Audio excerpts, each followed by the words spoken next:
Hello, ladies and gentlemen. It is my hope that you're fine wherever you are. I'm also okay. If there is one thing Rigathi Gachagua, the former deputy president, has shown he desires the most, it has to be being the Raila Odinga of the Mount Kenya region. And by being the Raila Odinga of the region, I mean being more than a spokesperson. Currently, Rigathi Gachagua is the de facto spokesperson of the Mount Kenya region, specifically the Kikuyu community. But he has shown that he desires more. He wants to also be in a position of giving directions for the community. Actually, he has even said before several times that I will tell the community which direction to take. I will create a party for the community when the time comes. I will tell you who to support when the time comes. That is what Rigathi Gachagua desires the most. So, well, if he wants to be Raila Odinga of Mount Kenya, there are three lessons he must learn from that Raila Odinga. Because in politics or just life in general, we always learn, especially from the people we aspire to be. If you want to be Raila Odinga, at least pick a few lessons from his political journey. And that, ladies and gentlemen, is what we are going to look into in this particular video. I am going to share with you three lessons that I believe are very important for Rigathi Gachagua should he insist on being the Raila Odinga of Mount Kenya. If that is a topic that interests you, stay tuned. Keep watching. And if you are watching this channel for the first time, don't forget to take a second and subscribe so that you are notified whenever we produce videos of this nature. Ladies and gentlemen, I have told you that it is very obvious and anyone can see that Rigathi Gachagua really desires to be the Raila Odinga of Mount Kenya. He wants to be the one having absolute control of the community, both politically and even culturally. And for him to become that particular person, there are three things he should know. And these are what I call lessons from Raila Odinga. The first lesson he should learn is that being a kingpin, being in control of a community, is not an overnight event. It is not something that happens as instant coffee. Let me explain. You see, what Rigathi currently enjoys is the fact that his interests are aligned with the interest of the Kikuyus. Kikuyus, ladies and gentlemen, majority of them want one of their own back at State House. In fact, this is not some imagination.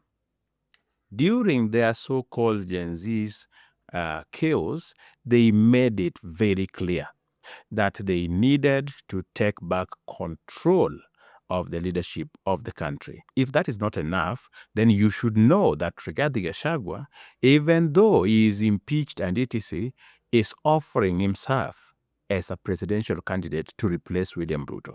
What he is doing, he is aligning his interest with the interest of the community. The community wants one of their own back at State House. Don't misunderstand me. There is nothing wrong with that. We live in a democratic country, and it is not evil for a community to want to occupy the position of power, such as presidency. What I was telling you is Rigathi Gachagua is not the Mount Kenya kingpin, because a kingpin means a leader who is deciding for the community. The word king there is not used for no reason. He is the one who is supposed to give instructions. He's the one who is supposed to give dictates and tell the community which route to take. The case of Raila Odinga, where Raila Odinga today gives the Luo community, wherever they are, direction, politically speaking, and even in some cases, culturally. So he can decide today that he is no longer going to work with William Ruto. He doesn't even have to give convincing reasons. Once he says that, the people who are singing two-term today will tomorrow start chanting Ruto must go.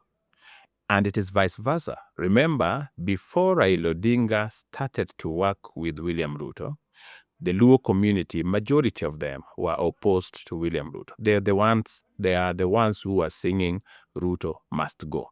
By that time, the Kikuyu community was still in government. Remember, you bring in Luos, they get out. By that time, when the Luos were chanting, Ruto must go, Kikuyus were in government saying Ruto has to stay, he has done exemplary well.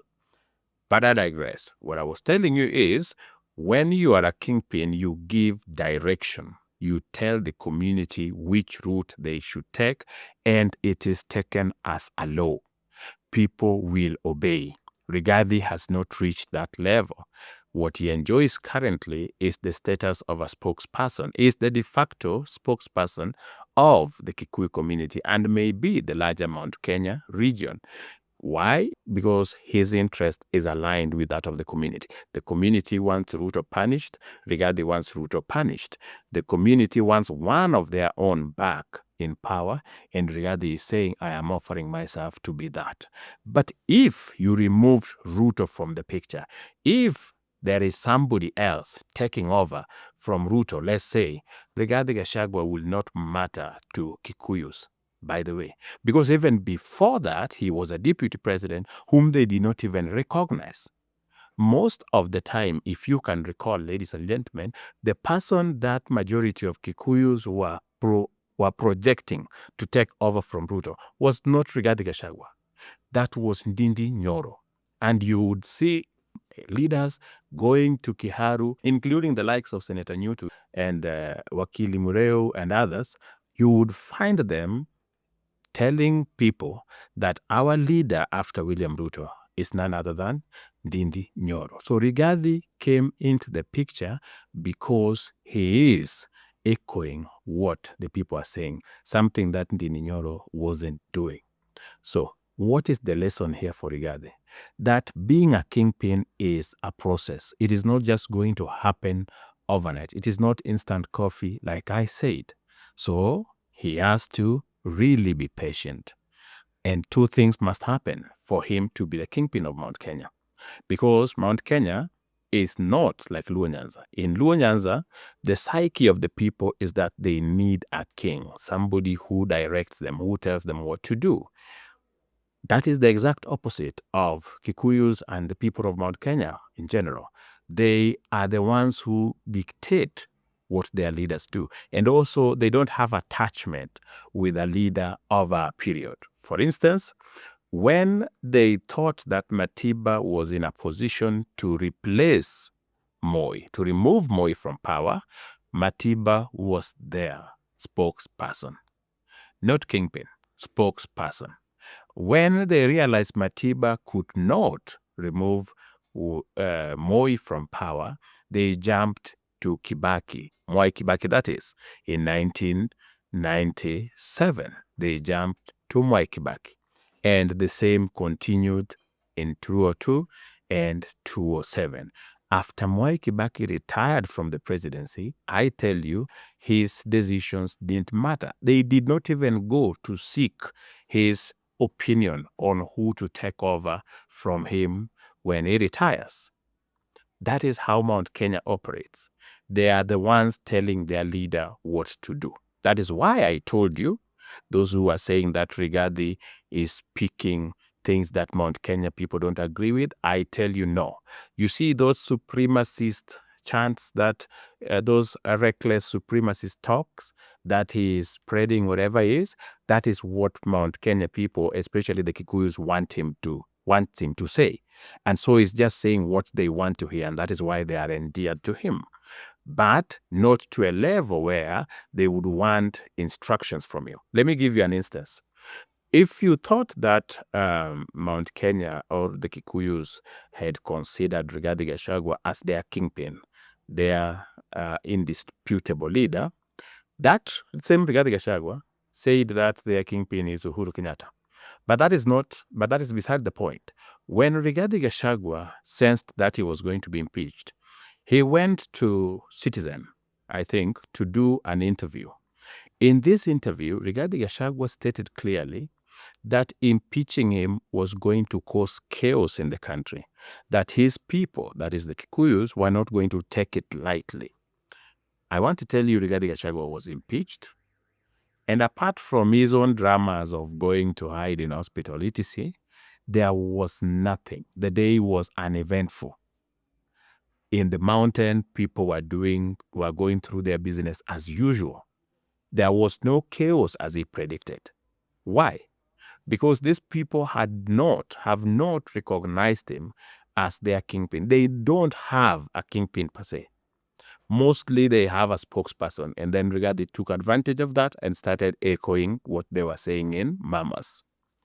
Ladies and gentlemen, Rigathi Gachagua must learn that Raila Odinga did not just wake up, start politics, and became the kingpin of Luo Nation. Actually, Raila Odinga had an advantage because his father had already been the leader of Luo Nyanza, I think, since independence. And so when Raila Odinga took over, he found a ready foundation upon which he could now build. Unlike Rigathi Gachagua, who is coming in hoping to build this overnight, it is not going to happen. So he must be patient. One of the lessons he must learn from Raila is that you can't be a kingpin overnight. You will be rejected at first, and with the case of Mount Kenya, it might never even happen. Second lesson that Rigathi Gachagua should pick from Raila Odinga is that you need the support of elected leaders. I want to repeat this. Politics is all about perception. Perception is everything. You need to make people believe that you are somebody, that you are important, that you've been accepted. That is why, as powerful as Raila Odinga is, and as influential as he is in Luo Nyanza, there is no meeting he goes to without being accompanied by elected leaders, especially locally elected leaders, because that is what gives you the stamp of authority. That is when people know that you've been accepted. You might reject elected leaders. You might say they are one term, they are going home, their days are over, but you should know that at that particular time, because of their position, they have the mandate from the people. And even if they were not very popular, there are people who listen to them. That's why the likes of Raila, even William Ruto, who is the president of the republic, doesn't go to any place without elected leaders. This is the symbol. This is what shows that you have been accepted. Because local leaders, they reach the populace easier than you can. Take an example of Rigathi Gachagua. Can he reach the person in Othaya easily than the MP for Othaya? Or can he go to Chinga ward and talk to these people the way the MCA for Chinga would? These local leaders, that is the MCA and the MP, are extremely important. And Raila Odinga learned that lesson long time ago, to the point that when he was walking out of Fort Kenya, he tried to walk out with as many elected leaders as possible. Even when he was joining Kibaki in 2002, Raila Odinga ensured that he left KANU with a sizable number of elected leaders. Some were ministers. And this gave him credibility. This is very important. Unfortunately for Rigathi Gachagua, he thinks the other way around. He is persuaded that elected leaders do not matter, that going to the people directly and talking to them and maybe even bad-mouthing the elected leaders is the way to go. But that is not how it works. I am glad that nowadays he has started to see the sense. That is why at Wamunyoro he was hosting people, even if some of them were political non-entities, but he started to host them. Why was he doing that? Because he learned that without elected leaders, you are no one. You are nobody. Pick an example today. If Rigathi Gachagua had the support of all of the most elected leaders in Mount Kenya, do you know how influential he would be today? Trust me, Rigathi Gachagua would be extremely influential, because that is what helped William Ruto. When they had issues with Uhuru Kenyatta after the 2018 handshake, William Ruto ensured that he had the support of elected leaders, especially from Mount Kenya and Rift Valley. He had their intact support, so that you could just count a few who were rebelling with him, but majority were with him. That is what protected him from any impeachment. That is what protected him from maybe removal, from more humiliation and more embarrassment. The fact that you have elected leaders who are going to fight for you, who are going to speak on your behalf, who are going to defend you, that is always symbolic, ladies and gentlemen. People see that you've been accepted. Rigathi Gachagua does not have even 30% of the elected leaders from Mount Kenya. Majority of the people who were elected in Mount Kenya are running away from Rigathi Gachagua. And they're saying they would rather be one term, they would rather not be re-elected than to stand with Rigathi Gachagua. And this is a very painful lesson Rigathi Gachagua must learn. Raila Odinga is who he is in Luo Nyanza because he has the support of local leadership. He has their support. If you went to Nyanza today and Raila Odinga does not endorse your visit, the local leadership will not attend. But Ruto can go to Mount Kenya today, and even if Rigathi Gachagua would call him any name and would tell the people not to go and etc., the local leaders would still mobilize people and William Ruto will still have an audience. We saw that the other day, ladies and gentlemen, when William Ruto toured Mount Kenya. The expectation and the things that Rigathi told us was that nobody was going to go there, that he was going to talk to himself, he was going to waste time. Yet he was received overwhelmingly. How is that possible?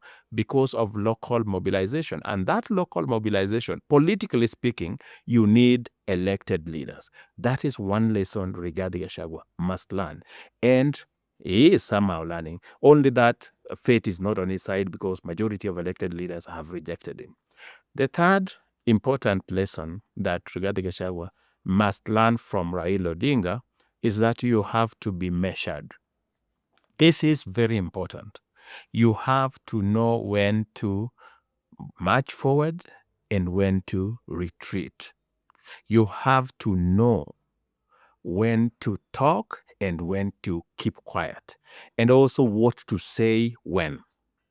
You see, if Raila Odinga, with the immense influence he has over Luos, was to be as careless as Rigathi Gachagua, this country would be a war-torn country.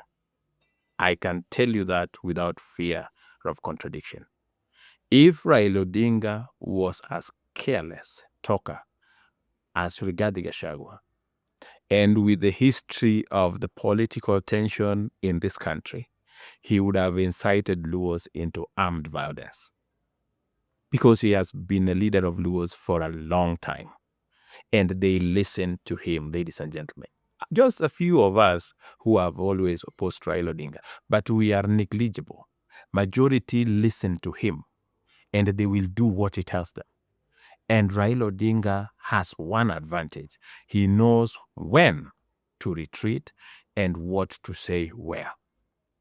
So he's not this guy who is going to tell Luos that, you see, the Kikuyus in power are killing you and are destroying your possessions. No, you won't hear Raila say that. You won't hear him go to Luo Nyanza and start saying that, you see, that president who is in charge is trying to kill everything that we have as Luos. He is the one that is destroying us. He is the one who is making sure. No, he never says that. So that you don't end up creating a monster that you cannot feed. Let me give you an instance. These careless talks by Rigathi Gachagua ended up inciting the Kikuyu youth, and majority of them felt like it was now their duty to liberate this country. And you see them marching in their thousands to come to Nairobi to liberate the country by removing Ruto from office. If you can remember the videos from Kiambu, they were coming from all directions from Kiambu and chanting half-term, They're like, we don't even want him to go for another term. These people were incited. They had been told that William Ruto, the president of the republic, by Rigathi Gachagua, not in secret, publicly, was against the Kikuyu community and was trying his level best to destroy that community completely. So when you are told that the president of the republic has settled, has narrowed down on one community and is trying to do everything to destroy it, how do you feel? You will feel that there is need for you to defend your community. But then, these people, because they're just coming with bitterness and no strategy, they could not even reach town. So what did they do in return? Now that they can't reach town, they can't go and remove Ruto from office. What did they do? They ended up looting their own businesses, destroying livelihoods. It was so bad that Rigathi had to cook some kindergarten narratives that people were imported, I don't know from which continent, to come and loot Kikuyu's property. It backfired badly on him because he is a careless talker. He is somebody who does not have what we call temperance. He does not have temperance. He cannot control himself. He can just speak. If you give him a mic, Rigathi Gachagua can say anything. But that is not what you do if you want to be in positions like the one Raila holds. You must be somebody who is measured so that when you speak, it is news. When you are measured, people eagerly await to hear what you have to say because your words are carefully crafted. You are not just going to erupt and speak whatever it is that you think. You have to be measured. Rigathi Gachagua is not at all. He can say anything, even when it is lies from hell. He can just say them. He doesn't have that control. And that is something Rigathi Gachagua has to learn if he wants to be the Raila of Mount Kenya. Ladies and gentlemen, just the 3 points. Rigathi Gachagua must learn that you can't be a kingpin overnight.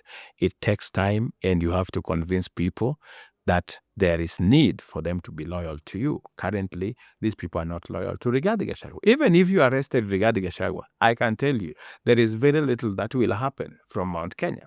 But you can't dare the same with Raila Odinga, because Luos will be very suicidal. I can tell you that. I have seen how they act when that Raila Odinga is even threatened. They become very suicidal. I don't see people becoming suicidal because you've arrested Rigathi Gachagua. There's nothing they can do. But because, first of all, they are not loyal to Rigathi Gachagua. Even if you spoke to Kikuyus, they will tell you that they're supporting him, he's their son, he speaks their mind. But it is not that level of loyalty where they would want to die for him or die with him. Because otherwise, if that was the case, then the MPs who have rejected Rigathi Gachagua and the MCS would not even be visiting their areas. But you see them visiting their areas and doing their things. The only time Rigathi takes advantage and destroy their property is when there is this so-called mandamanos, when there are demos. Otherwise, those people are just moving freely and doing their things. That would not happen if people are in a siege mentality case where you have locked them behind you and the only thing they listen to is yourself. So, ladies and gentlemen, 3 things.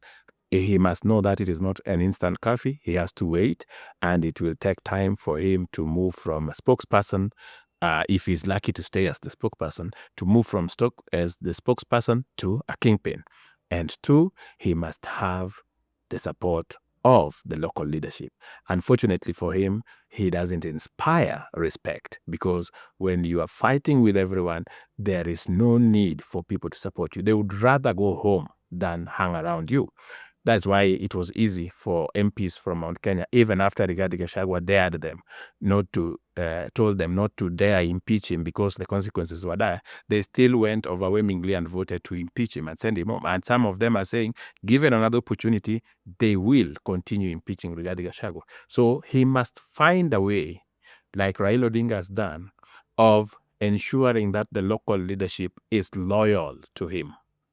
He must find a way to do that. Maybe he will promote his party, get people who are elected from that party who are going to worship him. But until then, he must find a way of having the local leadership respect him, because otherwise he's just making noise, but people feel like he doesn't have the authority. He's not being endorsed. 3rd, he must be measured, because being a careless talker as a political spokesperson of the community is counterproductive. It alienates your own community. It makes people across the country start having issues with your own community. So you must be measured. You must know what to say, where, when, and how. And those three lessons, ladies and gentlemen, are what I believe Rigathi can learn from Raila Odinga. If you found value in this video, let me know in the comment section. Otherwise, if you want to know why I'm persuaded that Rigathi Gachagua could be the greatest enemy of the Kikuyu community, watch this video.